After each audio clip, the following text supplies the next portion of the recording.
Muchas gracias por estar aquí.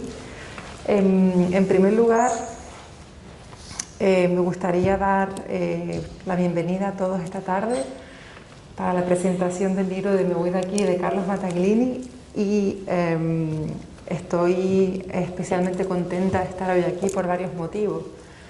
Uno, porque Tías es mi municipio, nuestro municipio, y hay un despliegue de medios estupendo y la presentación va a salir muy bien. En segundo lugar, porque María José González, Pepa González, que lo conocerán ustedes, pero para nosotros es María José, es prácticamente de la familia, la concejala de Cultura. Muchísimas gracias, María José, y nos hace mucha ilusión porque es como, no somos familia, pero es la familia que uno elige, más allá de la familia biológica. Al ayuntamiento, por supuesto, por las instalaciones y por poder estar hoy aquí. A ustedes, obviamente, que son la parte más importante de esta presentación, y gracias también a Canarias Crea. En segundo lugar, vamos a hablar de la presentación del libro y del autor, de Carlos Battaglini, que se me ha olvidado decirles que además es mi hermano. Era otro de los motivos por los cuales estoy muy contenta de presentar el libro. El libro ha sido editado por la editorial Nazarí, que es una editorial granadina, y hablando ya del libro, el libro ha tenido varios reconocimientos ya, mencionando algunos, pues uno de los relatos del libro, que no podemos decir cuál, ahora vamos a decir cuál, recibió un premio en la tercera convocatoria de los premios Pérez Taibili en Toledo. Me voy de aquí, el libro, fue el libro de autor canario más vendido en la Feria del Libro de Gran Canaria. Y bueno, pues además también Félix Hormiga escribió sobre el libro en su perfil de Facebook, pues dedicándole unas palabras bastante, o sea, muy buenas en cuanto al libro, con lo cual pues ya parte con una base muy prometedora.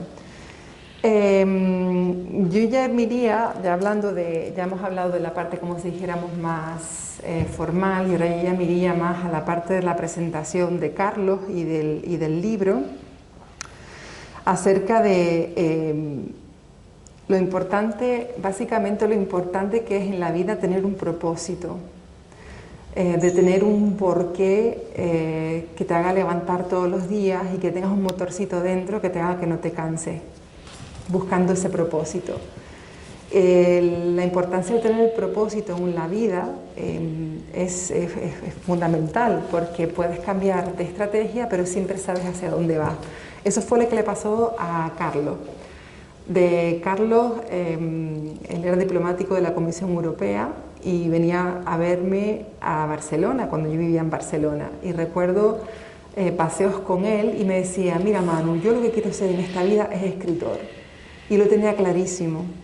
Y lo tenía clarísimo desde prácticamente, no sé, a los pocos años ya de ser diplomático. Tenía una vida muy cómoda, una vida interesantísima, pero su propósito en la vida era ser escritor. Y siempre lo tuvo claro. Recuerdo los paseos Rambla hacia arriba, Rambla hacia abajo, muchas conversaciones, y entre ellas era: mi propósito es ser escritor. Y es por eso que una serie de preguntas que me gustaría hacerte es básicamente: ¿desde cuándo tienes claro el propósito, o que el propósito de tu vida era ser escritor? Bueno, muchas gracias, Manuela, por la introducción. O Manu. O Manu. Son los únicos 5 minutos que no hemos discutido en el día de hoy, porque de hecho ya veníamos en el coche y nos confundimos y ya habíamos armado una buena, pero vamos, me alegro que la presentación nos dé una oportunidad pacífica para pasar 50 minutos de tranquilidad. Hermano. Pero, bueno, en primer lugar quiero darle las gracias a todos ustedes, por supuesto, por venir, que siempre la gente para mí es lo más importante. Eso desde luego. En segundo lugar, como dijo mi hermana, al Ayuntamiento de Tías, nuestro municipio. Yo también estoy encantado de estar aquí en casa, y es muy especial estar aquí en el municipio donde hemos crecido y donde hemos estado casi siempre.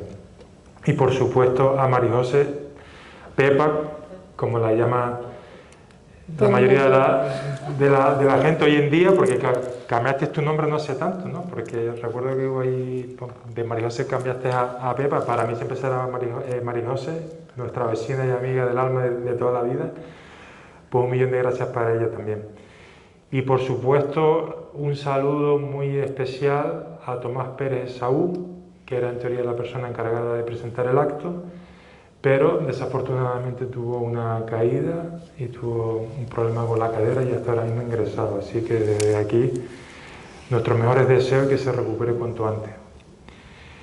Y retornando a la pregunta que Manuela me ha hecho cuando tuve claro lo de que me quería dedicar a la escritura, pues se puede decir de una manera más o menos rápida o fácil, pero la verdad es que el proceso, como tú bien sabes, además fue bastante complejo, porque tampoco fue algo que yo tuviese claro desde el principio.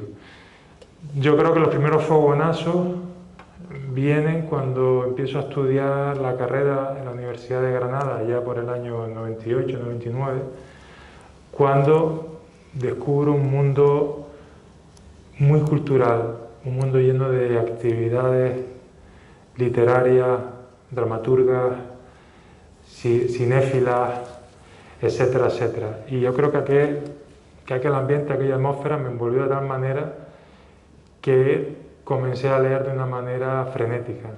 Yo ya leía muchísimo antes de ir a la universidad y todo eso, pero en Lanzarote tenía más un ambiente, diría, deportivo, más que literario o cultural.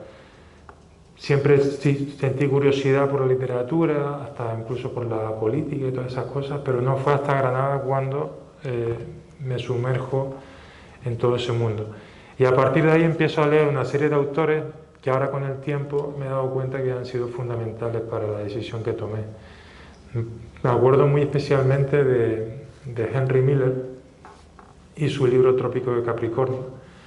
Recuerdo que fue un libro que me impactó. Y también fue la primera vez que sentí que no estaba solo al leer ese libro, que ese tipo de sensaciones de pensamiento los podía tener un ser humano o un hermano, digamos, un hermano ser humano, y que no le pertenecían solo a uno, con lo cual hubo un proceso de normalización a través de la literatura que para mí fue toda una sorpresa. Y a partir de ahí, la idea o la mosca cojonera, por llamarlo de alguna manera, empezó a zumbar en todas mis actividades posteriores hasta que por fin tomó la decisión, pues unos 20 años después, ya en el año 2017, cuando le comunico a la Unión Europea, al Servicio Exterior, bueno, que me voy a tomar un descanso de mi profesión y que no le dije que era para escribir, porque le hubiese sentado peor todavía de lo que le dije cuando dije que me iba. Pero bueno, esa fue la decisión que tomé. Y en mitad de todo eso, pues hay un proceso larguísimo de, por supuesto, que da muchísimo miedo sacar unas oposiciones, tener una vida económica al menos bastante saneada, después además de un esfuerzo considerable, y siempre pensaba que nadie dejaba un buen trabajo, ¿no? Que lo normal es dejar los trabajos malos, o donde te explotan, donde te machacan. Bueno, también me explotaban, pero era un esclavo bien pagado, como decía yo. Y entonces eso no me molestaba. Digo, soy más o menos un esclavo, hago aquí de todo y a todas horas, pero se compensa. No solo económicamente, sino por la experiencia. Tuve la suerte de vivir 4 años en África, 3 en el Pacífico, recorrer más de, 35, 38 países estuve, y unas experiencias inolvidables para toda la vida, que seguramente habré reflejado en el libro. Pero claro, decir un día, pues dejo todo esto y meterte en un mundo tan incierto, lleno de incertidumbres, de dudas, como puede ser el camino literario, pues claro que da yuyu, ¿no? Como decimos ahora. Pero cuando cumplí más o menos los 40, digo, mira, un día nos vamos de aquí, no solo me voy de aquí, sino que nos vamos de aquí. Así que ahora o nunca.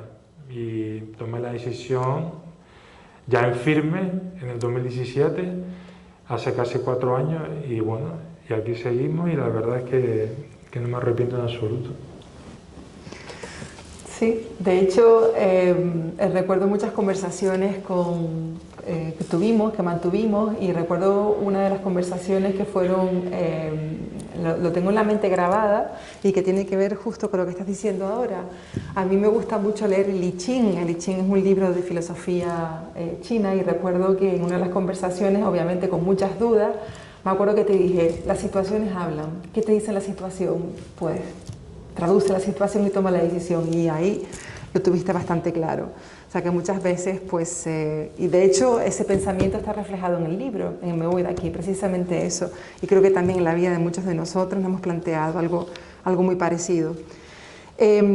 ¿Por qué un libro de relatos y no escribiste una novela? Porque siempre se dice que el relato es más complicado, que la novela es más fácil, y ¿por qué elegiste el relato y no la novela? Bueno, eso es una pregunta compleja. Vamos a ver. Los relatos, para mí por lo menos, me resultan dificilísimos. Tienes que concretar en pocas palabras 1.000.000 de ideas y ser lo más preciso posible, y todo eso conlleva una serie de complejidades técnicas tremendas. Por lo menos a mí me la supusieron hasta el punto de que estuve más de una década con este libro. No solo por eso, sino por otras razones que después podemos comentar. Y la novela me parece que es el género más duro, el que requiere más trabajo, más planificación, pero creo que no es el más difícil. Claro que esto lo digo también después de haber escrito un libro muy, muy duro, por lo menos para mí lo fue.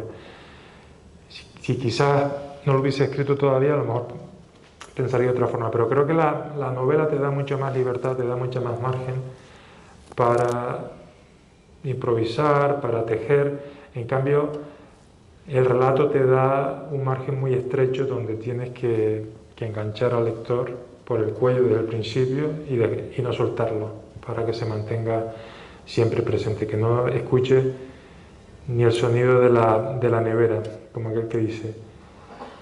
Y siempre me acuerdo de un símil que hacía Andrés Newman, o que hace Andrés Newman, que decía o dice que el penalti, que un cuento es como tirar un penalti y una novela es como sacar de puerta. Es decir, el penalti no tiene que ser muy, muy preciso, muy concreto, muy, muy técnico, y sacar de puerta te da, bueno, ahí se abre un mundo que a saber dónde te lleva, ¿no? El relato es verdad que a veces que empiezas con una intención y acabas con otra, pero más o menos el plan está ahí y suele ser más o menos lo que pensaste, no siempre, pero se parece. Y la novela no te da esa certeza. Pero volviendo a tu pregunta, que no la he contestado, ¿por qué? Porque yo pensaba ingenuamente que los relatos eran más fáciles, con lo cual me parecía que iba a ser un buen campo de entrenamiento, que iba a ser una buena práctica antes de meterme en el fango de la novela. Lo que ocurrió es que el cuento ya de por sí era lo más antipático del mundo, lo más insoportable técnicamente, y ya me metí de lleno en el fango y digo, por Dios, si esto yo pensaba que era sencillo, que me iba a llevar un tiempo relativamente corto, y resulta que no. O sea, la idea era saltar a la novela en un año, 2 años, y al final pues pasaron 17. Demasiado seguramente, pero para que os haga una idea de lo que me costó tejer todas estas historias. O sea, ¿por qué un libro de relatos? Pues por eso, porque ingenuamente o ignorante de mí pensé que era un género asequible para empezar. Pero la realidad me dijo que era todo lo contrario.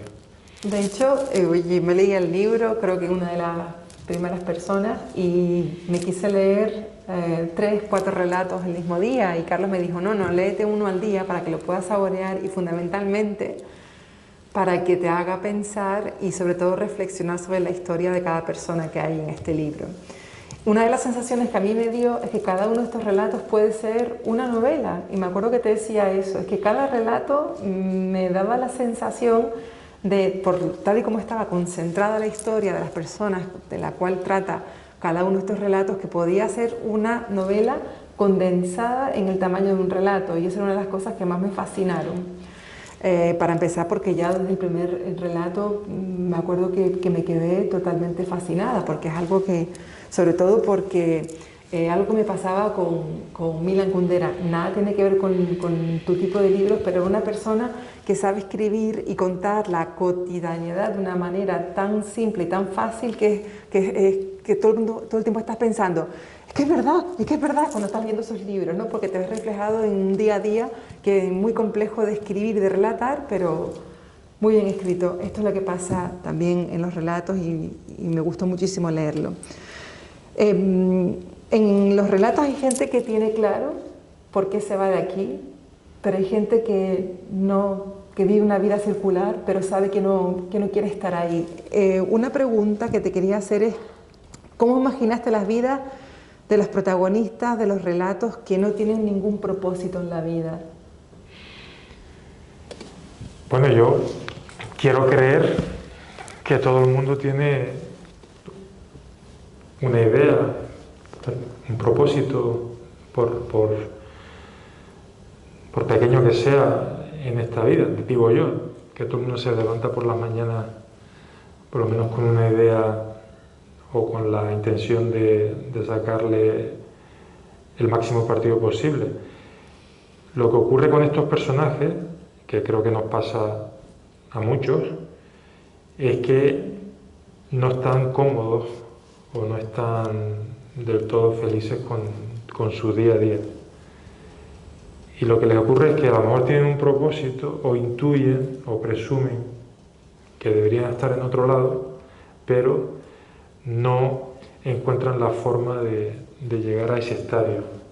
Entonces, pues tratan de modificar su existencia, su vida, su rutina, y a partir de ahí pues emprenden una acción, unas actividades con mayor o menos suerte, dependiendo del cuento y del personaje, pero todos con el mismo leitmotiv de cambiar, de salir de donde están.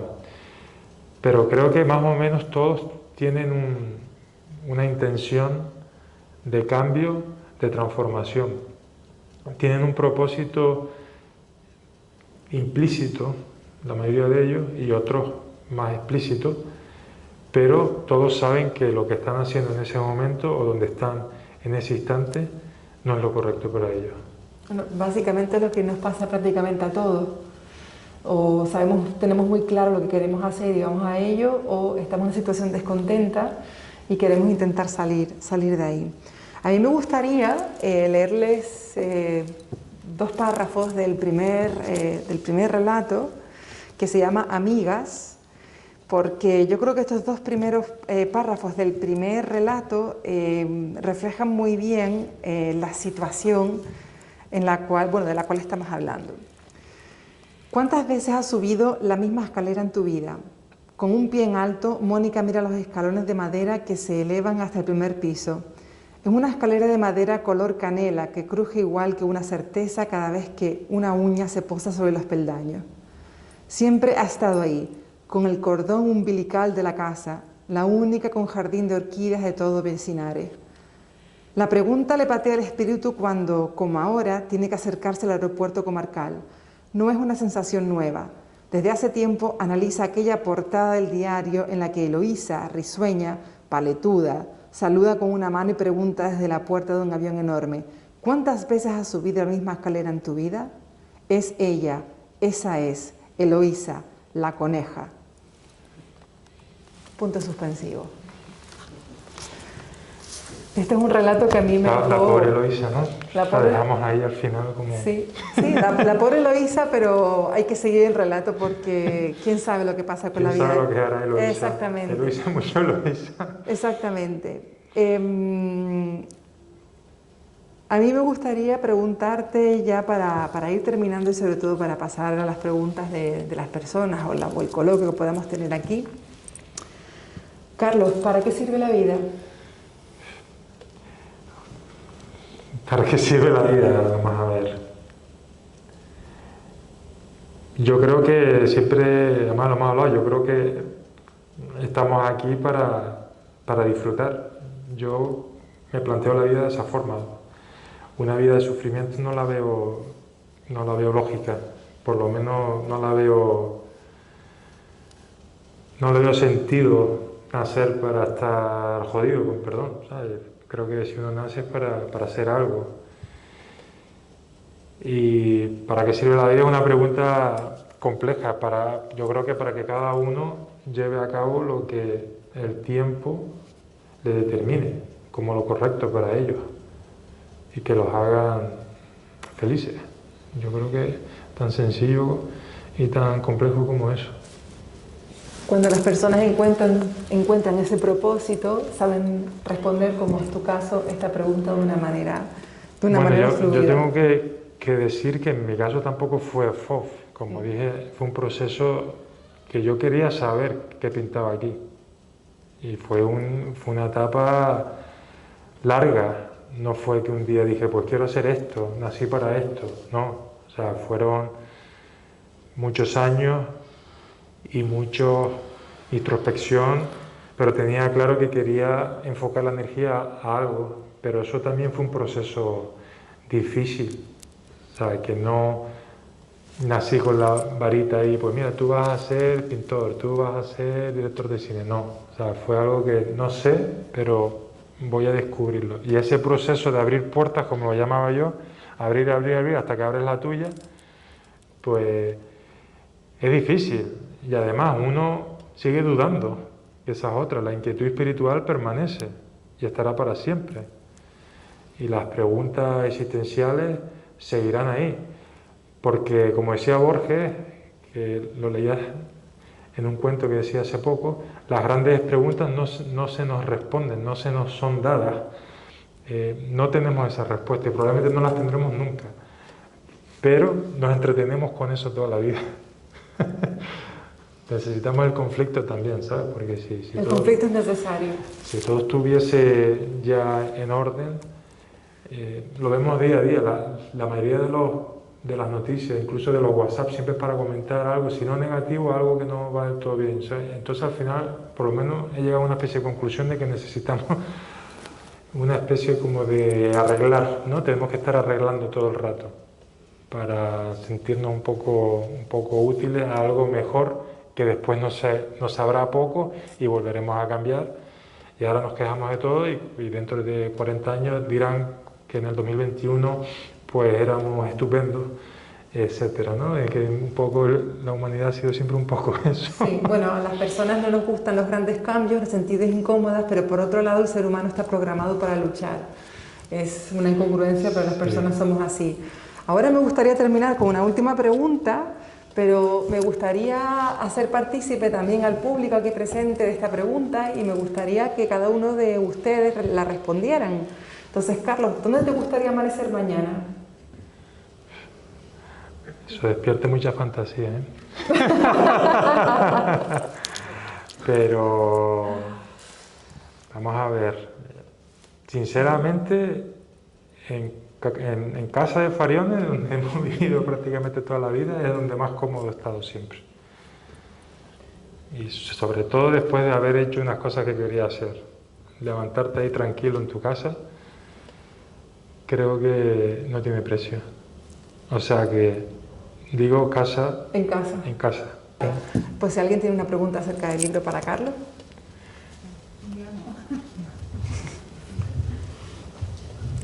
Yo acabo de leer en un centro de salud el relato de la aceptación. Sí. Fue mi sorpresa porque yo lo intuía antes de leerlo como una parte psicológica y lo que menos esperaba era encontrarme un enfermo de cáncer. Pero a mí me dejó muy sorprendida ese relato, porque al final como que me dejó en la imaginación, imaginándome qué pudo haber pasado en toda esa historia, en ese inicio, en el inicio en que él salió con su niña del despacho esa parte donde yo interpreto que será una coach de televisión, donde se decía que el primer paso dentro de toda la problemática humana que tenemos es la aceptación para que después la vida fluya. Y después al final me quedé un poco perdida. Creo que ha pasado mucho tiempo ahí y la curiosidad no me deja entrever, también es verdad que lo leí así muy rápido, qué es lo que sucedió. ¿Qué sucedió con ese enfermo? ¿Qué quisiste expresar? Porque no se ve, yo no detecté el proceso que hubo de aceptación por parte de él y qué camino siguió y qué luchó. ¿Me sigue lo que estoy intentando explicar? Y entonces al final del relato me quedé desconcertada. Sí, bueno, vamos a ver. El relato está abierto, por lo menos yo lo intento, a la interpretación y a la sugerencia de cada uno. Es imposible establecer una dinámica absoluta de decir, pues, quería hacer esto, quería hacer lo otro. Por lo menos yo trato de que el lector sea partícipe, viva la experiencia y no llevarle a un camino cerrado y lleno de certeza, porque creo que la vida no es así, no es o blanco o negro, está lleno de grises, como sabemos. Y en el caso de ese relato, que tiene bastante de realidad, vamos, que lo viví un poco en directo, por así decirlo, pues lo mismo. Hay algunos que le va bien ese tipo de enfoque y hay otras personas pues que no les funciona, no te funciona al principio y después no. Entonces, establecer una pauta generalista diciendo esto es así es imposible. Lo que yo quería reflejar con ese relato es un poco lo vulnerables que somos y lo poco importantes que somos también, por otro lado, ¿no? Que uno se muere y no pasa absolutamente nada. La vida sigue. Hay gente que se queda muy apenada cuando, por ejemplo, deja de ver a alguien con el que ha compartido mucho, pongamos yo que sé, una residencia de estudiantes, y los destinos los mandan a dos ciudades diferentes y de repente esa relación se acaba. Bueno, por lo menos yo lo he vivido muchas veces cuando no hay la presencia física, por muchas redes en las que estemos hoy en día, pues todo se acaba. Y mucha gente se enfada con eso. Como dicen, bueno, ¿y esto qué era? ¿Un montaje? ¿No era amistad? Y seguramente sí lo era, pero es que somos así por lo visto. O sea, pasamos páginas de una manera brutal.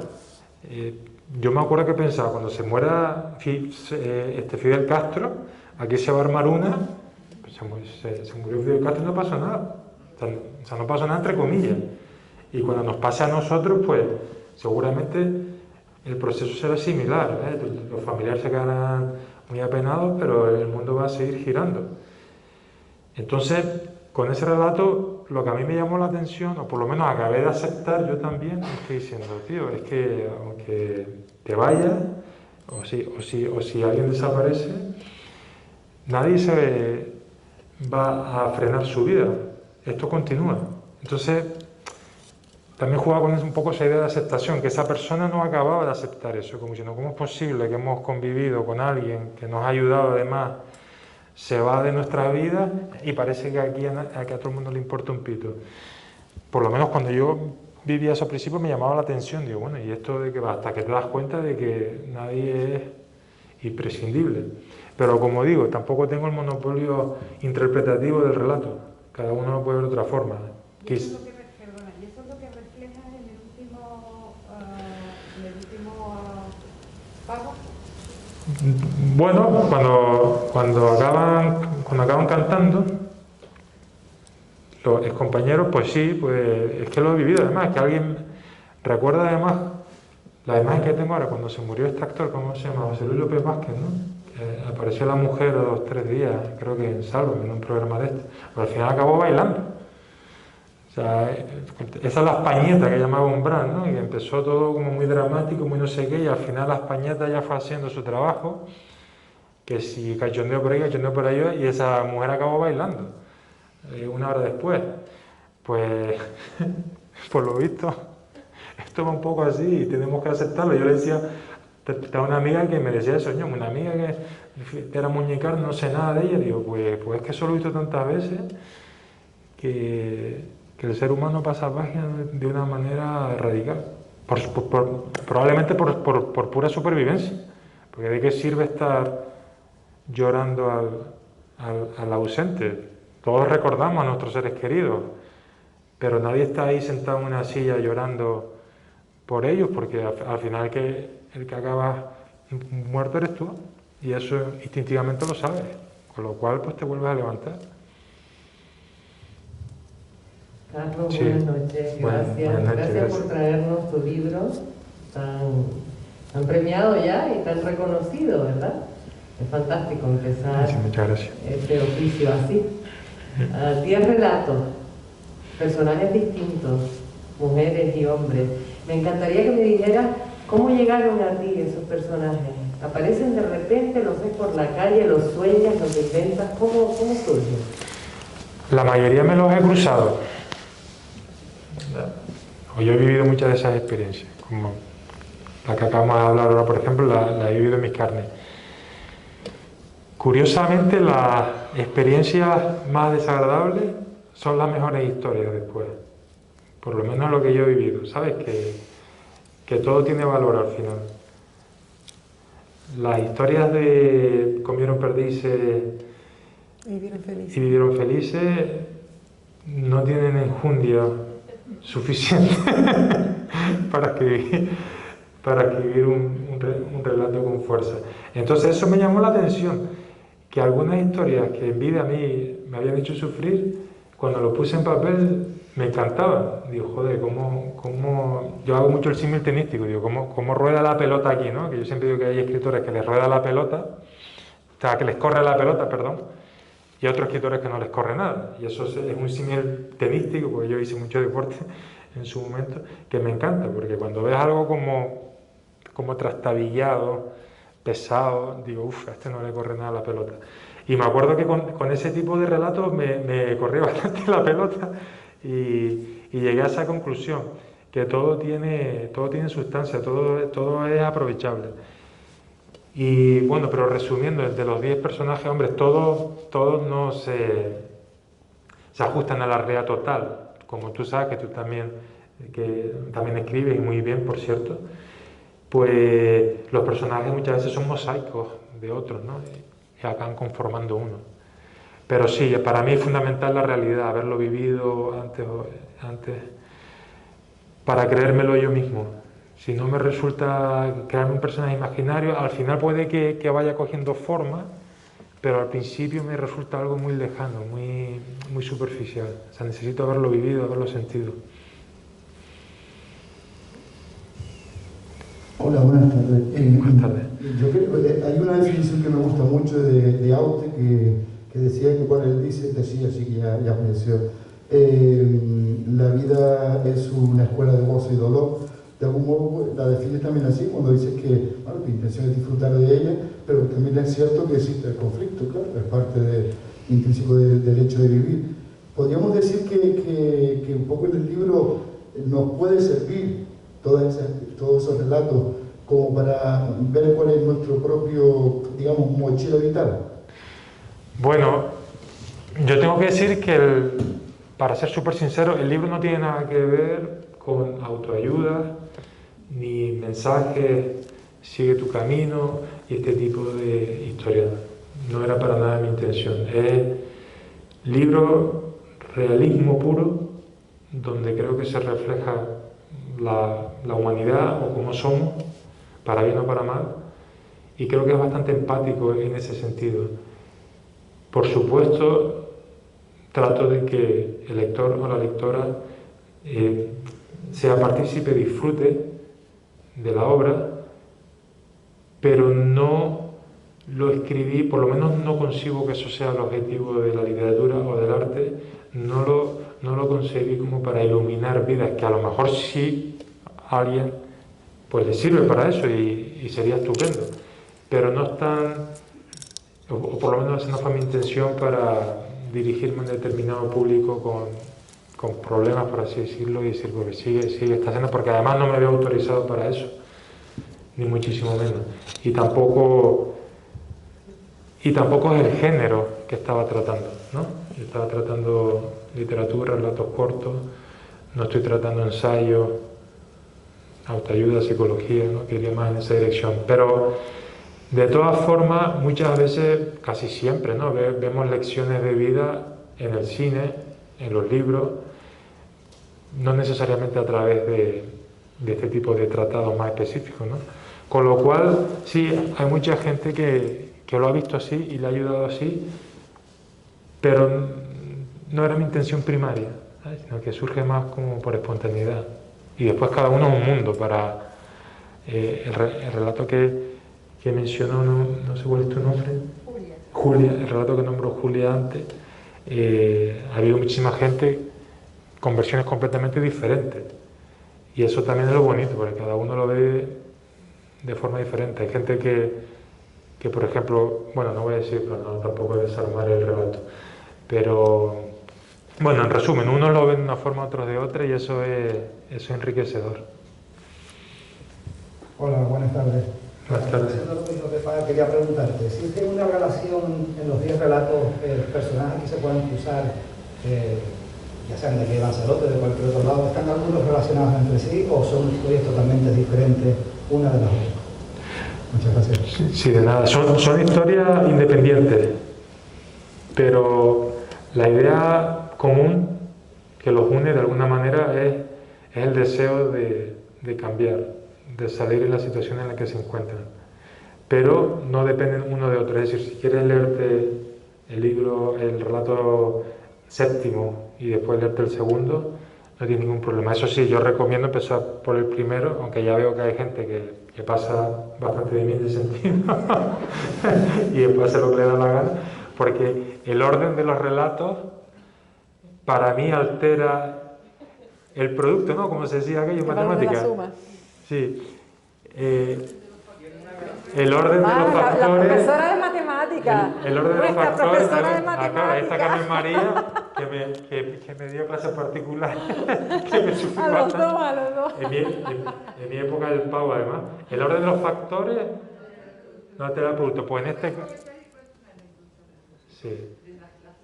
Ay, Dios. Mi madre. Nada, solamente es que como se habla mucho de lo de participar, es que me acuerdo perfectamente el día que estudiaba matemáticas, que daba clases, y me dijiste, yo no estudio más. Sí. Si apruebo, apruebo, y si suspendo, suspendo. Lo importante es participar. Claro, la verdad es que yo antes antes era otro, la verdad. Después me formalicé. Empecé a estudiar en la carrera porque vi que eso no iba por buen puerto. Pero exacto, lo importante es participar. Sí, pero a veces, claro, tú me conociste en la época de la edad del pavo, de chinijo prácticamente. Y te digo una cosa, tío, no me gusta a veces cómo yo era en esa edad, porque claro, uno después madura, ¿no? Y se convierte en mejor persona, en teoría. En teoría, claro. A veces en teoría. Pero bueno, también son boberías de niños, ¿no? Hombre, claro. Que todos cometimos chorradas, pero hay muchas cosas que no suscribo. Claro. Bueno, gracias. Carlos, tengo que comentarte esto, o sea, tu currículum es espectacular. Yo me acabo de reencontrar contigo, igual que un montón de gente de Lanzarote, y es increíble ver en el hombre en que te has convertido. Pero hablando de participar, yo te conocí cuando eras un tío participativo y reivindicativo, de los mejores que ha habido en Lanzarote, justo en la época de la moratoria. Y quiero saber qué queda de ti después de recorrer medio mundo y que has vuelto un poco a Lanzarote, qué queda del Carlos reivindicativo, o sea, del tío participativo y y que dice, bueno, me voy de aquí, pero tú en este caso estás volviendo aquí, ¿y qué vamos a hacer? O sea, ¿podemos contar contigo? ¿Qué es eso? Sí, no, eso es una buena pregunta, porque la verdad es que con el tiempo me sentaba mal los conflictos, sobre todo aquí en Lanzarote, ¿no? Que todos nos conocemos. No me sentía del todo cómodo muchas veces metiéndome con determinadas personas que seguramente se lo merecían. Pero, por otro lado, también, al estar en un ámbito más bien progresista, de izquierda, por así decirlo, y ver todo tipo de personas, pues también cambiaron un poco mi percepción, no mis ideas, que más o menos siguen siendo las mismas, pero también tuve mucho cuidado de decir la izquierda son los buenos, los guays, y los de derecha son los malos. Pues no, cambié más entre buenas y malas personas, ¿sabes? Ese fue más el criterio que me enseñó todo lo que viví después. También es verdad que te reconozco que acabé bastante quemado, porque fueron 5, 6, 7 años, bueno, Inés está ahí, que también puede dar fe porque ella fue súper activista también y mucho más que yo.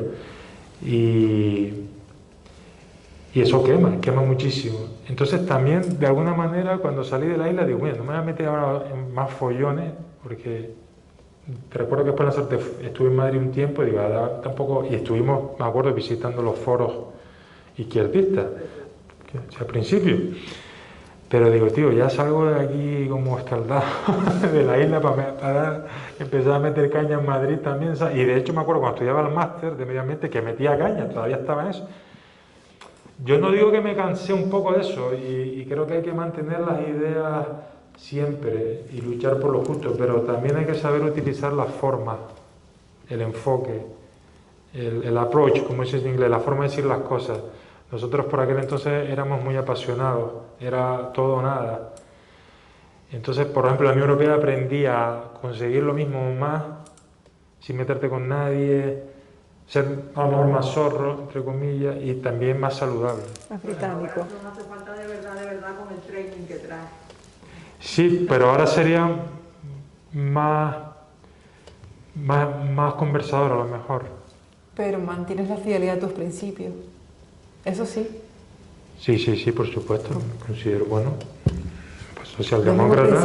Los mismos principios. Sí, los mismos principios progresistas de respeto, con la educación que al final hemos tenido la suerte de recibir, la verdad. Tú sabes, ¿no? Sí, yo sé. Yo no sé, ¿podemos poner el book trailer ya?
Muchas gracias a todos.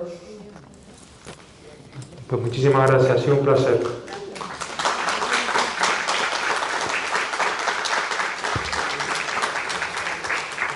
Gracias.